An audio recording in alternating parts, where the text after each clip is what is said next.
Hello বন্ধুরা, আশা করি সকলে ভালো আছেন। 4 টুকরো কাতলা মাছ নিয়ে নিয়েছি। তার ভিতর দিয়ে দিলাম হাফ টেবিল চামচ মতো লবণ, আর 1/4 টেবিল চামচ মতো হলুদের গুঁড়োও দিয়ে দিলাম। 1 চিমটা লঙ্কার গুঁড়োও দিলাম, স্বাদ আসবে। আর দিয়ে দিচ্ছি হাফ টেবিল চামচ মতো সর্ষের তেল। এবার মাছের টুকরোগুলো মশলার সাথে খুব ভালো করে মাখিয়ে নেব। প্রতিটা মাছের টুকরোকে আলাদা আলাদা করে ধরে ভালো করে মশলার সাথে মাখিয়ে নিতে হবে, তাহলেই কিন্তু রেসিপিটা টেস্টি হবে।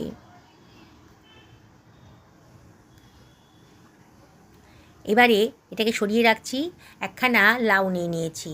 লাউটা অনেকটাই বড়, তাই পুরো লাউটা আমার লাগবে না। অর্ধেকটা লাউ দিয়ে আজকে রান্নাটা করব, বাকি অর্ধেকটা দিয়ে অন্য কোনো রেসিপি বানিয়ে ফেলব। লাউয়ের গোটা দিকটা কেটে বাদ দিয়ে দিলাম। এবার লাউটাকে দুভাগে ভাগ করে নিচ্ছি। অর্ধেক অংশ সরিয়ে রেখেছি, আর অর্ধেকটা কেটে নেব।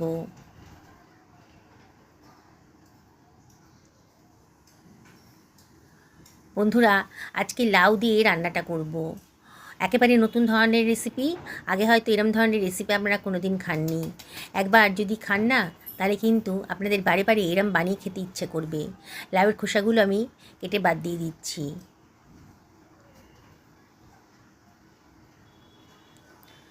সমস্ত লাউয়ের খোসাগুলো আমি একইভাবে ছুরি দিয়ে কেটে বাদ দিয়ে দেব। লাউয়ের দানাগুলো বেশ মোটা মোটা আর শক্ত, এগুলো আমি বাদ দিয়ে দিচ্ছি। এগুলো ফেলে দেবো, এগুলো কোনো কাজে লাগবে না। তাই লাউয়ের ভিতরের অংশটা আমি কেটে বাদ দিয়ে দিলাম। এইভাবে সমস্ত লাউয়ের ভিতরের অংশটা বাদ দিয়ে দিচ্ছি। দানাগুলো বেশ মোটা মোটা, এগুলো ছুরি দিয়ে কেটে বাদ দিয়ে দিচ্ছি। এগুলো রান্না করার পর মুখে লাগলে ভালো লাগে না খেতে। এবার লাউগুলোকে আমি একটু ডুমু ডুমু করে ছোটো ছোটো করে কেটে নিচ্ছি। এইভাবে পুরো লাউটাকে আমি কেটে নিলাম।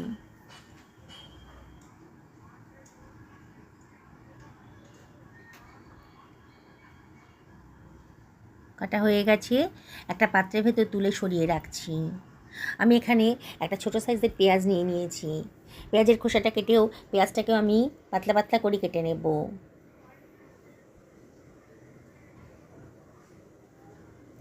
হয়ে গেছে, সরিয়ে রাখলাম। একখানা ছোটো সাইজের টমেটো নিয়ে নিয়েছি। এবার টমেটোটাকে আগে থেকে ধুয়ে পরিষ্কার করে রেখেছিলাম। টমেটোটাকেও আমি কেটে নিচ্ছি, লম্বা লম্বা করে কেটে নিচ্ছি। একটা কড়াই গরম করতে বসিয়ে দিয়েছি। কড়াই যখন গরম হয়ে গেছে, 2 টেবিল চামচ মতো সর্ষের তেল এখানে দিয়ে দিলাম। তেলটা যখন বেশ গরম হয়ে গেছে, তখন আমি ম্যারিনেট করা মাছের টুকরোগুলো এর ভেতরে দিয়ে দিচ্ছি। একেবারে নতুন ধরনের রেসিপি, অসম্ভব টেস্টি। দুপুরবেলা গরম ভাতের সাথে এই রেসিপিটা থাকলে আর কোনো রেসিপিরই দরকার হবে না। এক থালা গরম ভাত কিন্তু এটা দিয়ে খেয়ে ফেলতে পারবেন। মাছের টুকরোগুলো আমি এপিট ওপিট করে খুব ভালো করে ভেজে নেব। বেশ লাল লাল করে ভাজা হয়ে গেছে। এবার এগুলোকে তুলে অন্য একটা পাত্রের ভেতর রেখে দিচ্ছি। ওই তেলের ভেতর দিয়ে দিচ্ছি কতগুলো ডালের বড়ি। বড়িটাকেও আমি ভালো করে ভেজে নেব। ভাজা হয়ে গেছে। এবার এটাকে আমি সরিয়ে রাখছি। ওই তেলের ভেতর দিয়ে দিচ্ছি গোটা গরম মশলা, দারচিনি, লবঙ্গ আর ছোটো এলাচের মাথাটা ফাটিয়ে দিয়ে দিলাম। হাফ টেবিল চামচ মতো গোটা জিরেও দিয়ে দিয়েছি। সুন্দর করে ফ্রাই হয়ে গেছে, যখন সুন্দর একটা গন্ধ বেরোচ্ছে, সেই সময় দিয়ে দিলাম পেঁয়াজ কুচোনোটা। দিয়ে সব কিছু খুব ভালো করে মিশিয়ে নিচ্ছি। অনবরত কিন্তু নাড়তে হবে। নেড়ে নেড়ে মশলাটা একটু ভাজা ভাজা মতো করে নেব। এবার এর ভেতর দিয়ে দিচ্ছি 1 টেবিল চামচ মতো আদা রসুন বাটা। দিয়ে আবারও সব কিছু খুব ভালো করে মিশিয়ে নেব।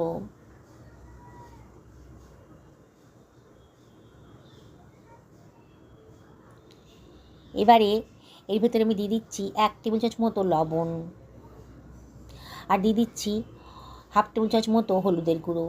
1 টেবিল চামচ মতো ধনের গুঁড়োও দিয়ে দিলাম, আর হাফ টেবিল চামচ মতো জিরের গুঁড়ো দিলাম। হাফ টেবিল চামচ মতো লঙ্কার গুঁড়োও দিলাম। লঙ্কাটা কিন্তু নিজেদের পছন্দের মতো দেবেন। 2 টেবিল চামচ মতো জলও দিয়ে দিলাম, যাতে মশলাটা পুড়ে না যায়। এবার মশলাটাকে খুব ভালো করে কষিয়ে নেব। বারে বারে নেড়ে নেড়ে মশলাটাকে খুব ভালো করে কষিয়ে নিতে হবে। যত ভালো করে মশলা কষাবেন, তাহলে কিন্তু টেস্টি হবে। দুখানা তেজপাতা কেটে দিয়ে দিলাম, সুন্দর একটা গন্ধ বেরোবে। আস্তে আস্তে মশলার গা থেকে কিন্তু তেল বেরোতে শুরু করেছে।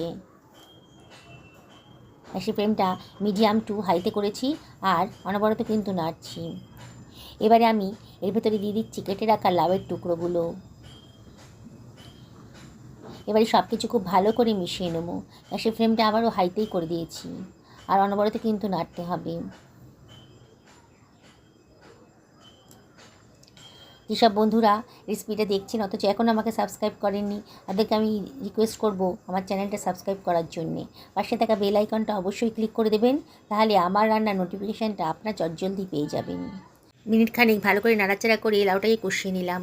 এবার দিয়ে দিচ্ছি কেটে রাখা টমেটোর টুকরোগুলো আর দুখানা কাঁচা লঙ্কাও দিয়ে দিলাম। দিয়ে আবারও সব কিছু ভালো করে মিশিয়ে নিচ্ছি। লাউয়ের গা থেকে কিন্তু জল বেরোতে শুরু করে দিয়েছে। লাউ কিন্তু ভীষণই স্বাস্থ্যকর সবজি, তাই আমাদের প্রত্যেকেরই উচিত সপ্তাহে 3 থেকে 4 দিন লাউয়ের কোনো রেসিপি বানিয়ে খাওয়া। সে যেমন করেই হোক না কেন লাউটা রান্না করে খেতে হবে। আমি এখানে হাফ বাটি মতো জল দিয়ে দিলাম, দিয়ে এবার ঢাকা দিয়ে দিচ্ছি মিনিট 10 জন্যে, মিডিয়াম টু লো ফ্লেমে। 10 মিনিট বাদে দেখুন লাউটা কিন্তু অনেকটাই নরম হয়ে গেছে, দেখেই মনে হচ্ছে। আবার একটু নাড়াচাড়া করে দিচ্ছি। এবারে এর ভেতরে আমি দিয়ে দিচ্ছি আরও 1 বাটি পরিমাণ জল, দিয়ে আবারও সব কিছু খুব ভালো করে মিশিয়ে নেব।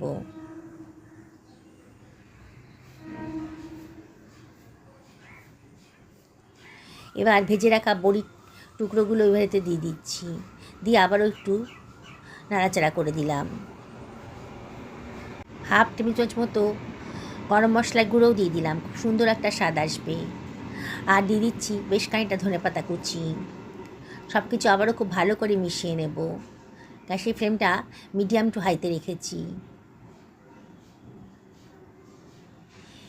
এবার ভেজে রাখা মাছের টুকরোগুলো আমি দিয়ে দিচ্ছি। এটা আজকে একটু মাখো মাখো রান্না করব। আপনারা যদি মনে করেন একটু ঝোল ঝোল রাখবেন তাহলে একটু জল দিতে পারেন এর ভেতরে। এবার হালকা হাতে মাছের সাথে সবজিগুলো ভালো করে মিশিয়ে দিচ্ছি। দেখুন কীভাবে করছি, এইভাবে করবেন তাহলে মাছগুলো আর ভাঙবে না।